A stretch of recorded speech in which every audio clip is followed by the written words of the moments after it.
No matter. This is Manila Bulletin News on Web. Your quick rundown of top news in the country and around the world. Manila Bulletin, celebrating 120 years of timely stories and timeless truths. Be fully informed.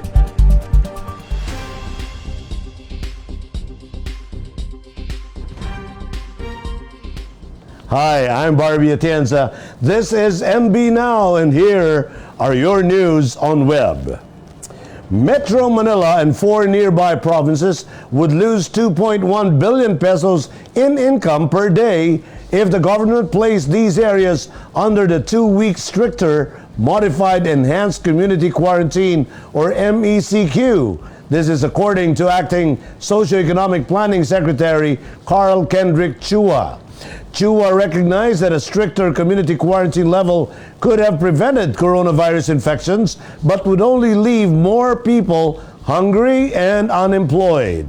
If the MECQ was imposed, Chua explained that this could have prevented 266,194 new cases of coronavirus and 4,738 deaths. Around 11,626 severe or critical COVID-19 cases could have also been avoided. However, hunger, poverty, and deaths from other diseases in Metro Manila would also have worsened, according to Chua. Given such scenarios, Chua noted that the IATF has balanced all these factors and came out with their recommendations on GCQ with additional restrictions instead. Among the NEDA recommendations are localized lockdown in a particular barangay or street, public transportation at 50%, but with increased frequency, promotion of bicycles as alternative transport, nighttime curfew except for workers, essential travel only outside the Mega Manila bubble, prohibition on mass gatherings, as well as wearing of masks at home. With the rising COVID-19 cases, Chua said the issue faced now was not about economy versus health. It is the total health of the people, whether from COVID, non-COVID sickness, or hunger. Kung bumalik po tayo sa MECQ, ito yung mangyayari sa NCR. Meron na po tayong 3.2 million hungry people. Madadagdagan pa ito ng 58,000. Yung unemployed na 506,000 na kasulukuyan na walang trabaho, madadagdagan pa ito ng 128,000. Yung income loss, 2.1 billion in NCR and adjacent area pag nag-MECQ tayo. Yung mga mamamatay sa non-COVID, 78,000. At yung mga forgone treatment, 75,000. We need to continue managing risk as COVID cases rise. We do this by focusing on localized quarantine and addressing the sources of highest risk so that jobs and livelihood of the far majority will not be affected. The 17 mayors of Metro Manila have unanimously voted to suspend operations of gyms, spas, and internet cafes within their jurisdictions until April 4, 2021. This was confirmed by the Metropolitan Manila Development Authority on Wednesday, March 24. The resolution had all the signatures of the 17 mayors which comprise the MMC. Also signing the document was MMDA Chairman Benhar Abalos. The new MMDA resolution further noted that minimum public health measures were adopted for certain businesses, industries, and activities in the NCR, and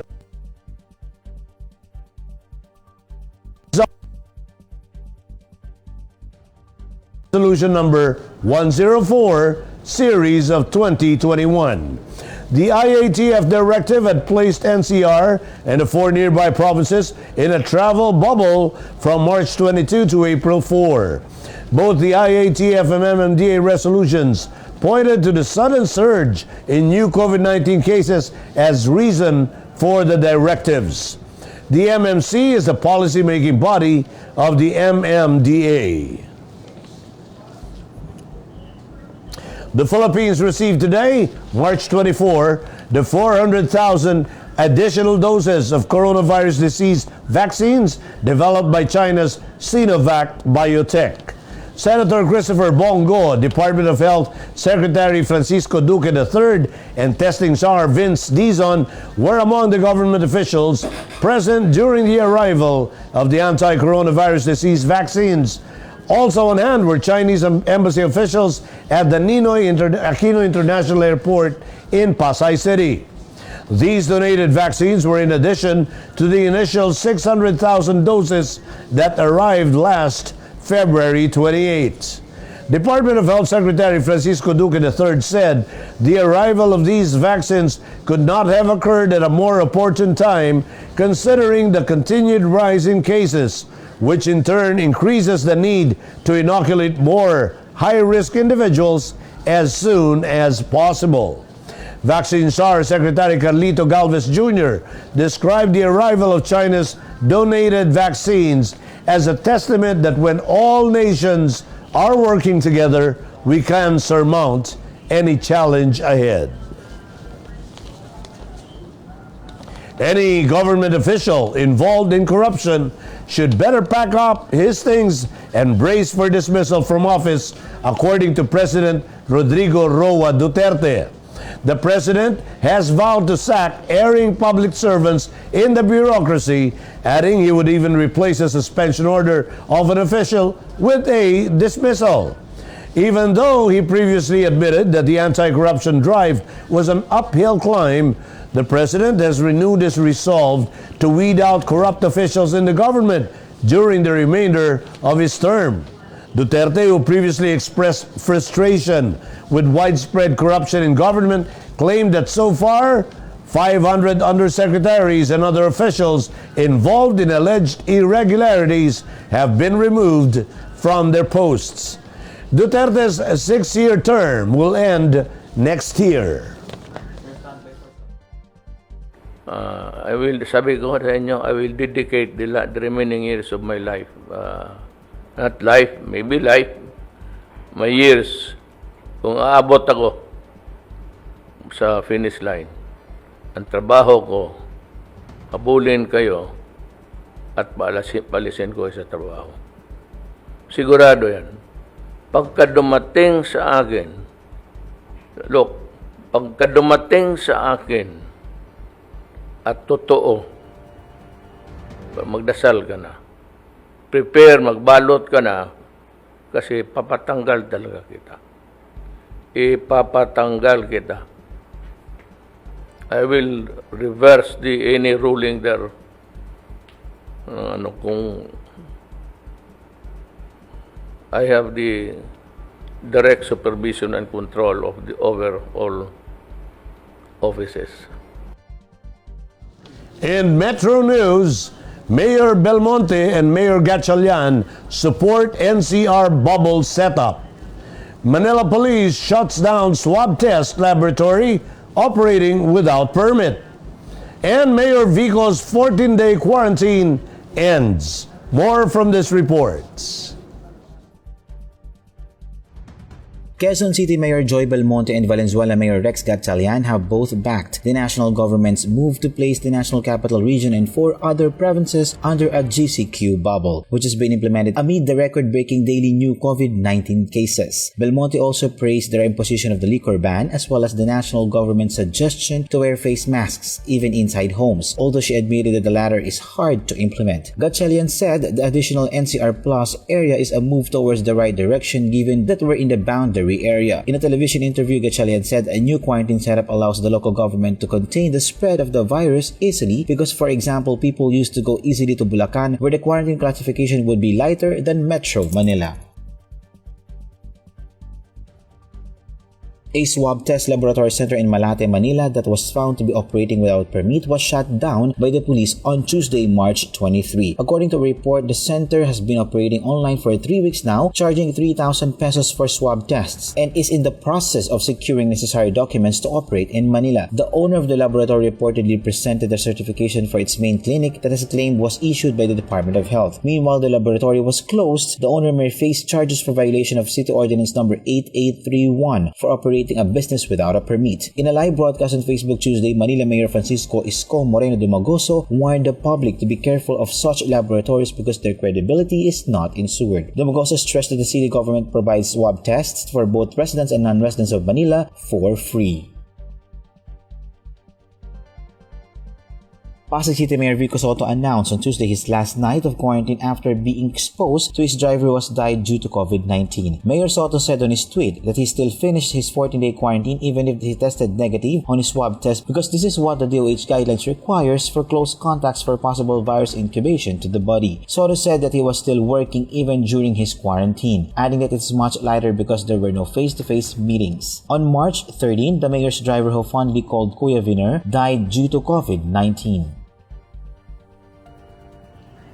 Here are the top news in other parts of the country.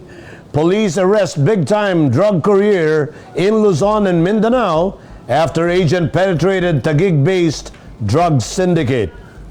124,000 violators of health protocols in Western Visayas, according to the PNP. Marawi City Jail personnel and inmates negative for drug use, according to PIDEA.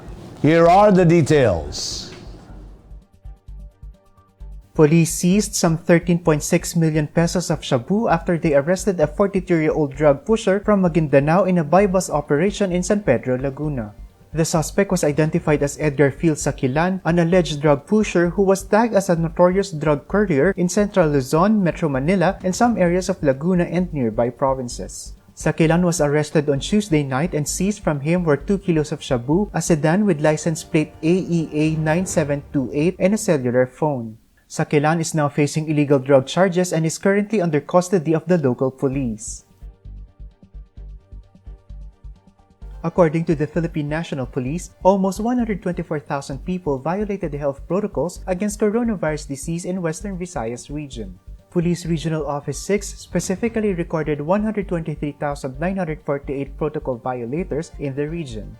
The biggest chunk of violations were from people failing to wear face masks, with a total of 49,021 violators. It is followed by 35,287 people who failed to observe physical distancing and another 34,276 people who failed to wear face shields. The PNP assured that police units in the region will continue to implement the protocols set by the local government units. A surprise inspection for shabu and drug paraphernalia at the Marawi City Jail in Lanao del Sur Province has turned out negative, the Philippine Drug Enforcement Agency Bangsamoro Autonomous Region in Muslim Mindanao reported on Wednesday. The Operation Greyhound, conducted in the jail facility with the help of their K9 unit, also yielded no deadly weapons among inmates. A drug test conducted on the jail's 25 personnel and 16 inmates also yielded negative results for drug use. PIDEA BARMM Director Juvenal Azurin said that this is a good indication that the Marawi City Jail officers are doing their best to keep the facility clean from drugs. He also added that surprise inspections would be conducted in other jail facilities in the region. In world news, Brazil's 24-hour COVID deaths surpassed 3,000 for the first time. Huge blaze at Rohingya camp in Bangladesh kills 15 and leaves 400 missing. And London landmarks light up to mark first lockdown anniversary. Let's watch this report. Brazil's daily COVID-19 death toll soared past 3,000 for the first time Tuesday as the hard-hit country struggled to contain a surge of cases that has pushed many hospitals to breaking point. The health ministry registered a record of 3,251 deaths in the past 24 hours, bringing Brazil's overall death toll to nearly 299,000, second only to the United States. In a new warning sign, the Prosecutor's General's office said that the health ministry's medical oxygen supplies were at worrying levels in 6 of Brazil's 27 states. Brazil has now registered 12.1 million confirmed COVID-19 infections, which is also second only to the United States. 15 people have died and 400 are missing after a huge fire destroyed the shanty homes of tens of thousands of Rohingya in the world's biggest refugee settlement in Bangladesh, according to the United Nations. The fire broke out Monday and left at least 50,000 people homeless as it ripped through their flimsy bamboo and tarpaulin shelters, according to police and aid groups. It was just latest blaze in recent weeks and the biggest since 2017. Bangladesh has ordered a probe. Landmarks around London, including the London Eye and Trafalgar Square, are lit up in yellow as the country marks the anniversary of the beginning of the first coronavirus lockdown and remembers the more than 126,000 who have lost their lives to the disease. The National Day of Reflection saw the silence observed in Parliament and across the UK at noon, followed by bell rings to mourn the dead and honor frontline health workers. Members of the public stood on their doorsteps at 8 p.m. with lit phones, candles, or torches to signify a beacon of remembrance. A candle burned in a glass lantern on a doorstep of 10 Downing Street, residence of Prime Minister Boris Johnson. In entertainment, it seems that Thai heartthrob Mario Maurer does not want to be associated in any way with Kakai Bautista. His lawyers reportedly sent the actress's agency Artist Gallery Management a demand letter recently ordering her to refrain from using the name of Mario or referencing him directly or indirectly. This after Mario's management was supposedly informed that Kakai continues to attach her name to Mario's. It added all statements and claims made by Catherine Kakai Bautista regarding her claims of proximity to Mario Maurer are hereby denied as false and untrue. The two met while filming Suddenly It's Magic in 2012. In sports, Alex Eala is expected to bring her brief experience at the 2021 Miami Open to the W60 Bellinzona tournament next month in Switzerland. The Swiss outdoor clay court event, staking a total prize money of $60,000, is the biggest International Tennis Federation tournament that Eala would be seeing action in, following stints in $15,000 and $25,000 events. In an online interview, Eala said her stint in the Miami Open gave her a glimpse of how professionals step up and do even better in moments where a junior would choke or do a double fault. Eala, ranked number 736, hopes to make an impact in the Swiss tournament as she aims for her second pro title since winning the W15 Manacor event in January. The W60 Bellinzona tournament is set on April 5 to 11. In today's Tech Talk, portable blenders have been gaining popularity in the past few months. Well, today, our Manila Bulletin Tech News editor, Art Samaniego, shows us a new portable blender. Let's check it out.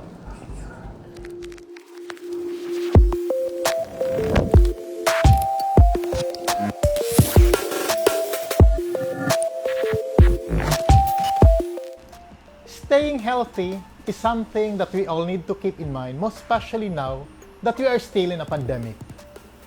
Today, we take a look at a portable device that can help you process your healthy drinks anytime, anywhere. Hi, I'm Art Samaniego and welcome to Tech Talk. The NutriHero Portable Blender is a device for people on the go but still wants a healthy or just simply a delicious drink. This small blender is strong that it can crush ice, fruits, and vegetables so that you can make your smoothies, shakes, and even cocktails on the go. It has a detachable battery so you can thoroughly clean the glass and the blades and charge it at the same time. It charges quickly using a USB to last you the whole day with multiple blends. It also has a drinking lid so that you can drink your blend as soon as it's done. This capsule-looking blender can actually fit nicely in your bag without the worry of spilling. It has 2 blend speeds. Press the power button twice for its medium speed and press and hold the button for a few seconds for a more powerful speed perfect for crushing ice. The NutriHero Portable Blender is really a portable device not just for the health buffs, but also to anyone who prefers a fresh drink anytime, anywhere. And that is Tech Talk for this week. Join us again next week for more tech updates. This is Art Samaniego, and this is Tech Talk. Be fully informed.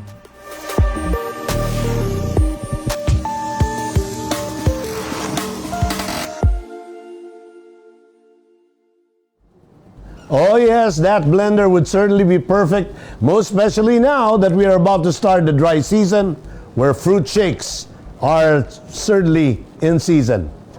And those are the news on Web today, March 24, 2021. For more news and details, get your copy of Manila Bulletin newspaper tomorrow or log on to www.mb.com.ph. You may also subscribe to our newsletter through the link of this video's caption to have the day's latest news delivered to your inbox. I am Barbie Atienza for Manila Bulletin. Join us again tomorrow. This has been MB Now. Be fully informed.